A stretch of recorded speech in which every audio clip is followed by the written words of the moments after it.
Assalamualaikum warahmatullahi wabarakatuh. Saya Nur Komaria. Saya akan menjelaskan tentang fungsi manajemen. Sebelum kita memasuki 4 fungsi manajemen, kita harus mengetahui apa itu manajemen dan apa itu fungsi manajemen. Manajemen sendiri adalah merupakan ilmu dan seni mengatur proses pemanfaatan sumber daya manusia dan sumber-sumber lainnya secara efektif dan efisien untuk mencapai suatu tujuan. Sedangkan fungsi manajemen adalah elemen-elemen dasar yang akan selalu ada dan melekat dalam proses manajemen yang akan dijadikan acuan ataupun panduan oleh manajer dalam melaksanakan kegiatan untuk mencapai tujuan. Ada 4 fungsi manajemen, yaitu adalah organizing. Yang pertama adalah planning, yang kedua adalah organizing, yang ketiga adalah extracting, yang keempat adalah controlling. Nah, kita memasuki fungsi manajemen yang pertama, yakni planning atau perencanaan. Yang mana planning sendiri adalah bagaimana perusahaan menetapkan tujuan yang diinginkan dan menyusun strategi bagaimana strategi tersebut itu mencapai tujuan. Nah, di sini ada 4 kegiatan manajemen perencanaan. Yang pertama adalah menetapkan arah dan tujuan bisnis. Yang kedua, menyusun strategi untuk mencapai tujuan. Yang ketiga, menentukan sumber daya yang dibutuhkan.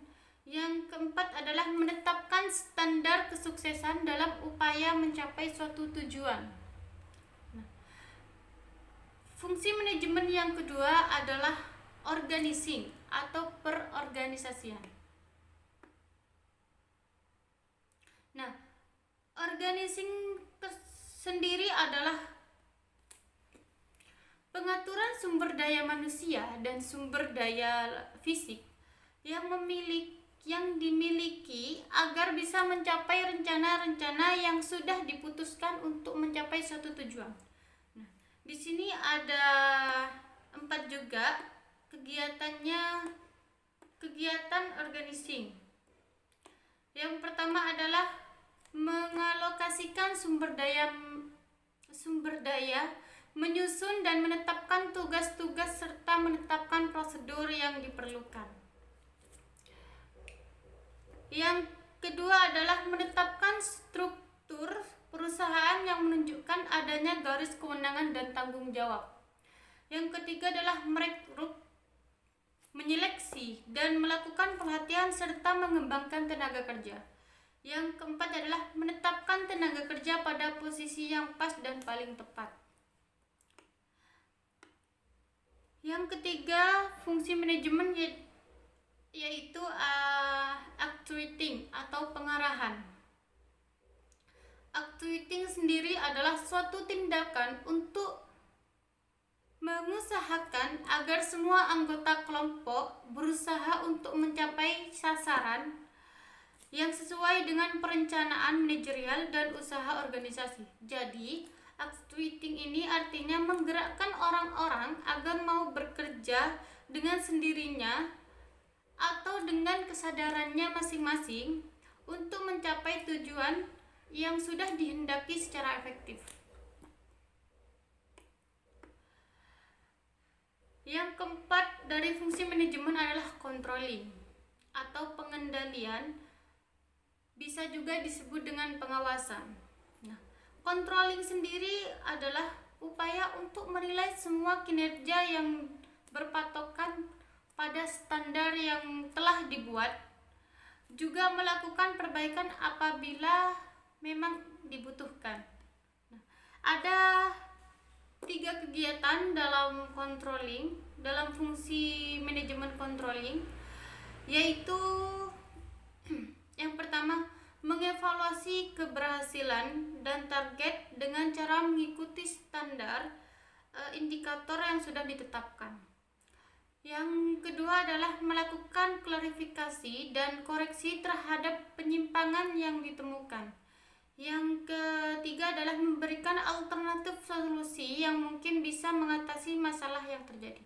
Mungkin itu saja dari saya. Selanjutnya akan diteruskan oleh partner saya. Cukup sekian. Wassalamualaikum warahmatullahi wabarakatuh. Bismillahirrahmanirrahim. Assalamualaikum warahmatullahi wabarakatuh. Baik, di sini saya Siti Aniatul Uyun akan melanjutkan penjelasan dari pemateri pertama, yakni mengenai network planning.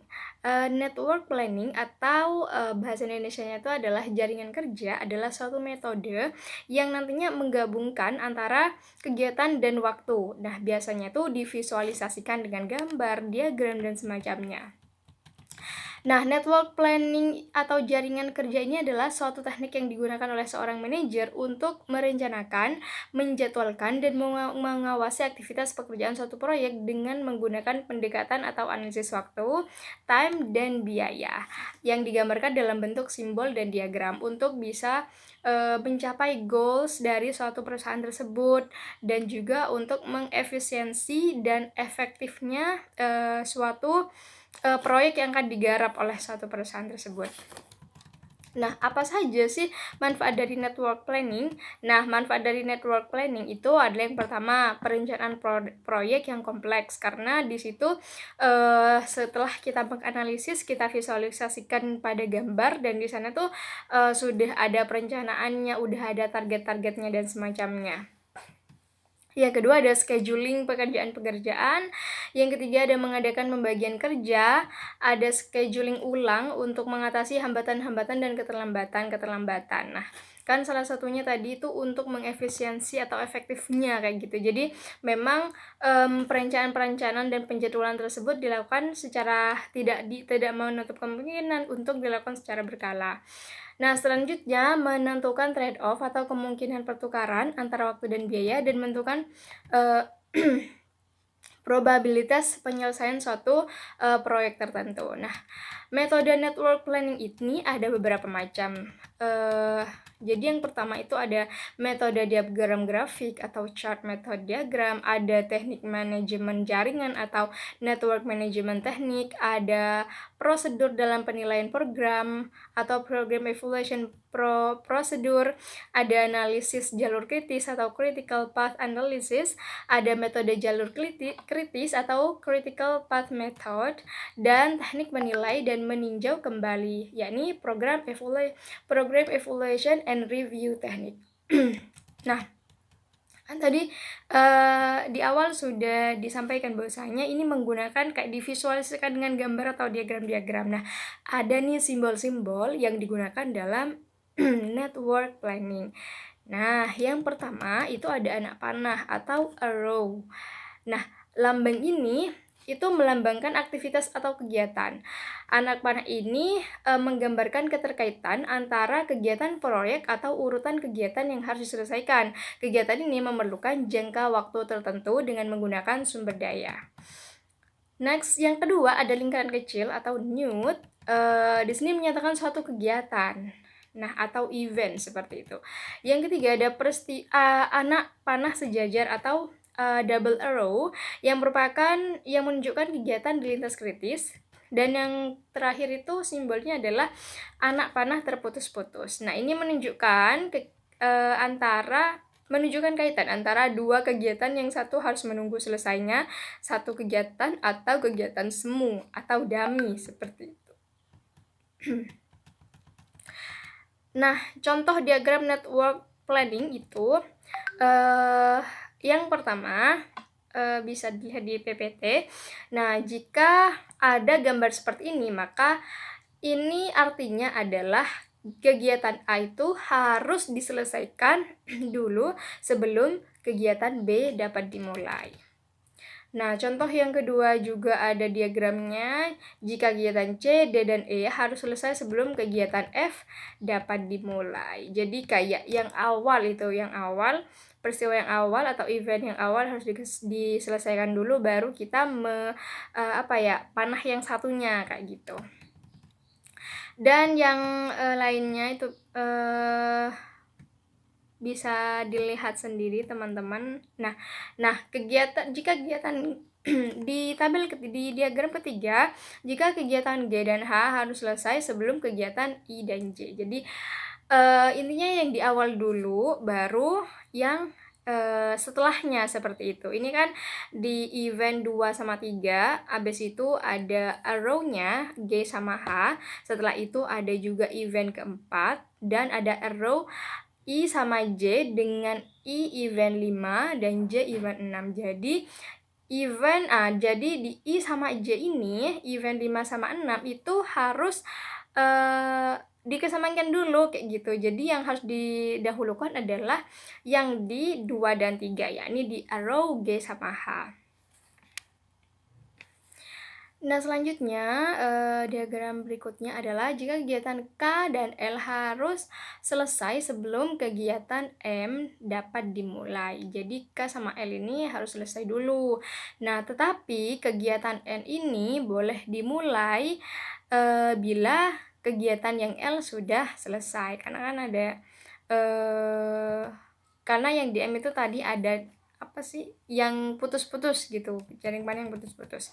Dan yang terakhir adalah contohnya adalah jika kegiatan P, Q, dan R mulai dan selesai pada lingkaran kejadian yang sama. Nah, kayak gitu. Bisa dimulai ketika semuanya sudah selesai kayak gitu. Nah, mungkin hanya itu yang dapat saya sampaikan, kurang lebihnya mohon maaf. Assalamualaikum warahmatullahi wabarakatuh. Assalamualaikum warahmatullahi wabarakatuh. Saya Yuliati. Di sini saya akan melanjutkan dari pemateri sebelumnya, yaitu tentang jenis struktur organisasi yang cocok dengan jenis usaha.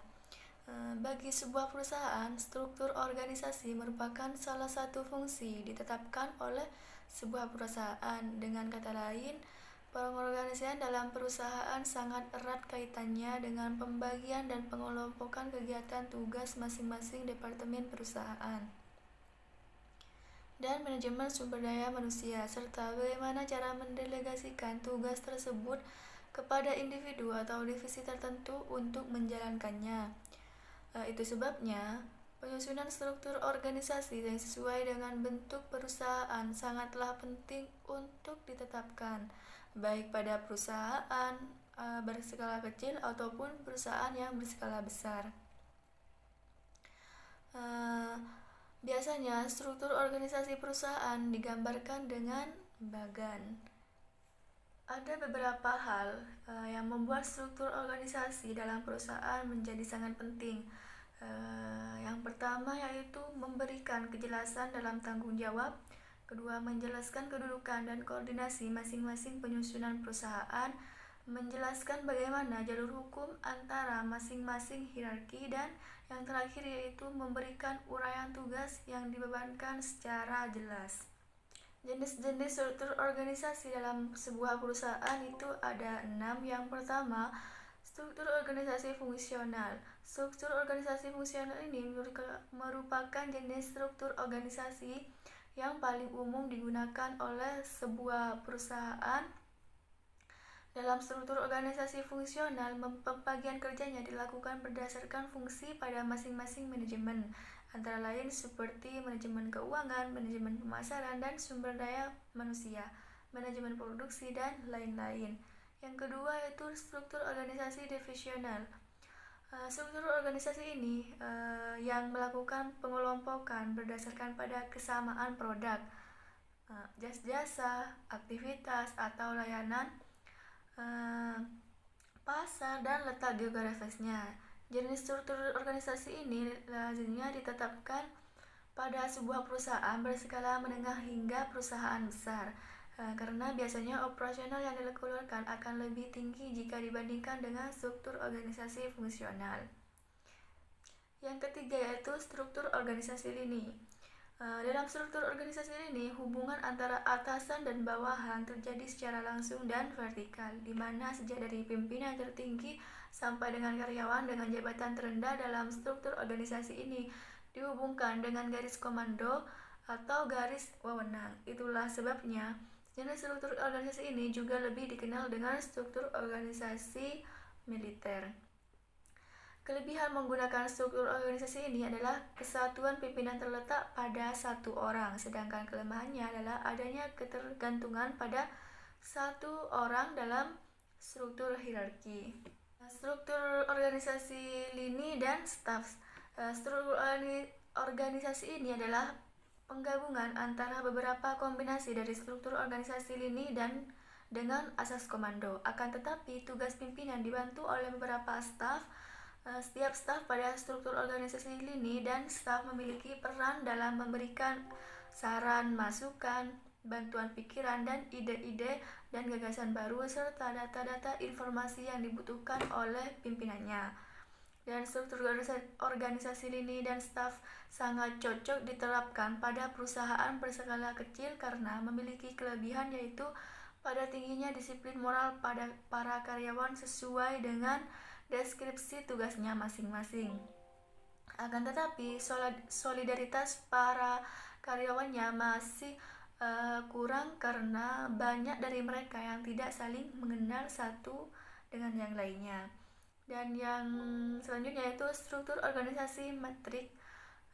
Struktur organisasi ini sebuah struktur organisasi yang merupakan penggabungan antara struktur organisasi fungsional dengan struktur organisasi divisional, dengan tujuan untuk saling melengkapi dan menutupi kekurangan-kekurangan yang terdapat pada kedua struktur organisasi tersebut.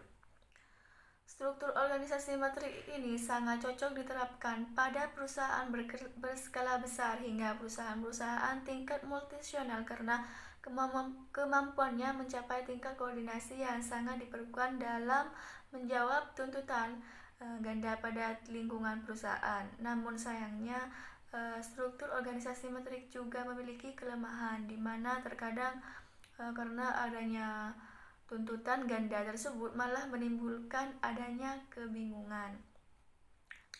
Yang terakhir yaitu struktur organisasi komite atau proyek. Dalam struktur organisasi ini, setiap tugas pimpinan dan tugas-tugas khusus lainnya harus dilaksanakan dan dipertanggungjawabkan secara kolektif oleh sekelompok pejabat yang berupa dewan atau komite.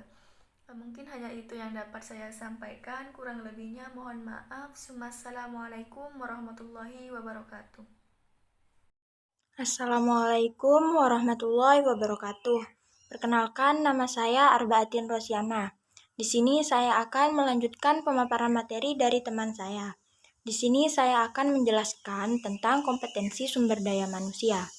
Nah, kompetensi sumber daya manusia dalam studi kelayakan bisnis ini dapat meliputi aspek sumber daya manusia, di mana aspek SDM dalam studi kelayakan bisnis itu seperti berikut. Nah, dalam setiap pelaksanaan ide usaha, kita pasti memerlukan adanya aspek sumber daya yang akan menjalankan usaha atau ide menjadi sebuah usaha.